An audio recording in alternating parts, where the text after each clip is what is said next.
Alors bonjour à tous, nous répondons à l'appel du Père François Régis pour vous montrer notre parcours de foi.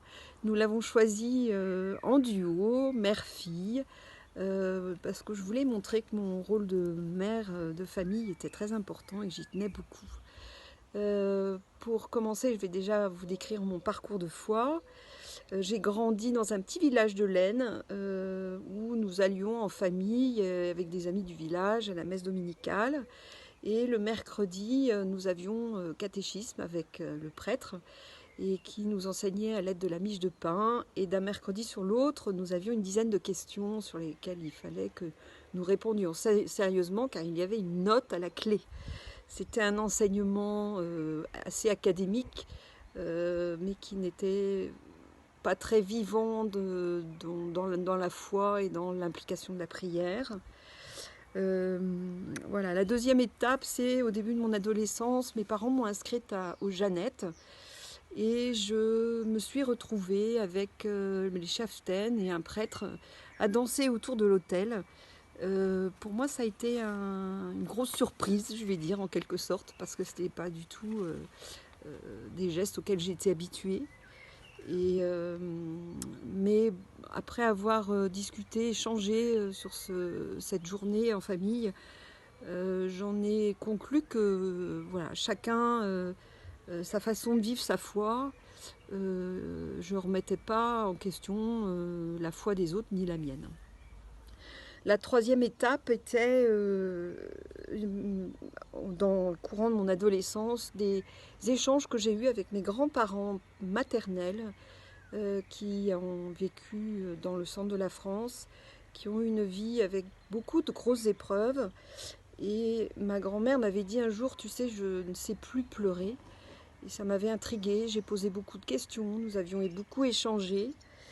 Et leur phrase à tous les deux, leur témoignage, je vais dire, c'était nous avons vraiment tenu grâce à notre prière commune. Et effectivement, je me souviens toute petite, quand j'étais en vacances chez eux, j'allais me blottir contre la porte de leur chambre le matin et le soir pour les écouter prier, tous les deux. C'était vraiment un moment extraordinaire pour moi. Ensuite, alors actuellement, ces trois étapes ont construit ma foi d'aujourd'hui. Elle évolue toujours parce que j'estime qu'on n'a jamais fini de se convertir. Et ce que je voulais surtout partager, c'était que ma joie, elle se trouve dans le partage de ma foi, dans des échanges, des questions qu'on se pose, dans des moments de prière communs. Et il est vrai que ma foi, elle grandit dans les moments où je la partage. Je la partage actuellement dans le temps que je consacre aux jeunes à la pastorale de Saint-Joseph et puis dans le temps que je passe dans la pastorale des funérailles, qui est tout à fait autre chose. Je laisse la place à ma fille pour qu'elle partage sa foi aussi. Alors moi j'ai un parcours de foi qui est un petit peu moins grand que ma maman. Mais voilà, je suis née dans une famille nombreuse, catholique et pratiquante. Et j'ai été baptisée quelques mois après ma naissance.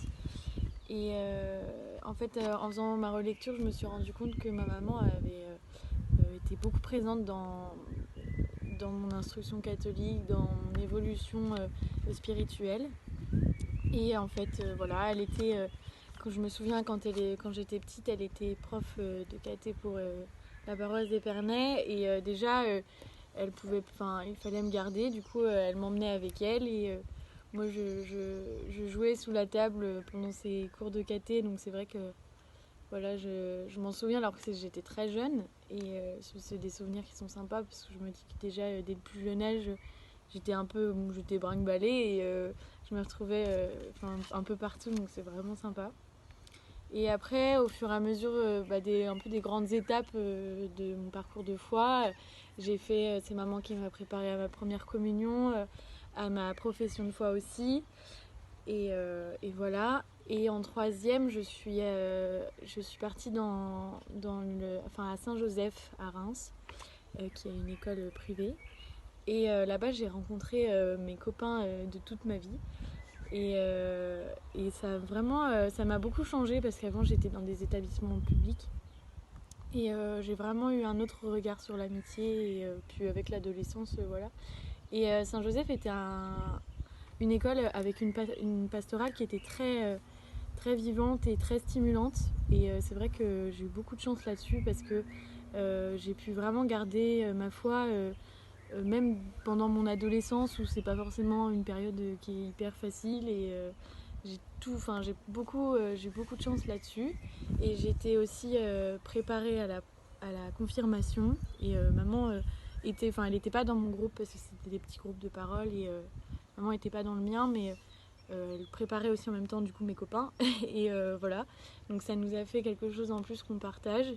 Et ça a été pour moi ma confirmation et ma préparation à la confirmation était vraiment, et jusqu'encore aujourd'hui, la plus belle étape de ma vie et moment de ma foi où vraiment qui m'a le plus nourrie. Et voilà. Et ensuite j'ai quitté Saint-Joseph et je suis allée dans un lycée public. Je suis retournée à Épernay. Et c'est vrai que c'était autre chose parce que j'étais avec d'autres personnes qui n'avaient pas, qui croyaient pas forcément en Dieu. Et vivre. Et j'étais dans une école où il n'y avait pas de pastoral, il n'y avait pas d'animation religieuse ou quoi que ce soit. Donc c'était autre chose et il fallait assumer sa foi et s'assumer pleinement. Et je me suis rendu compte que plus on s'assume, plus on est estimé face aux autres et nous-mêmes, je trouve qu'on s'estime mieux aussi. Et ça m'a beaucoup fait apprendre ça. Et aujourd'hui encore, je suis encore scolarisée dans une école où il n'y a pas d'enseignement spirituel. Mais ça m'empêche pas d'avoir créé des liens super avec des personnes qui sont pas du tout croyantes et avec qui je partage des choses qui sont aussi très profondes et voilà. Mais c'est vrai que je suis toujours contente d'aller revoir mes copains de Saint-Joseph et de pouvoir partager plein de trucs super cool, mais aussi pouvoir partager un peu des moments de foi. Maintenant que je fais mes études à Paris, je vais tous les dimanches à la messe avec mes copains et c'est des moments où on se retrouve aussi qui sont différents, mais tout aussi profonds et intéressants.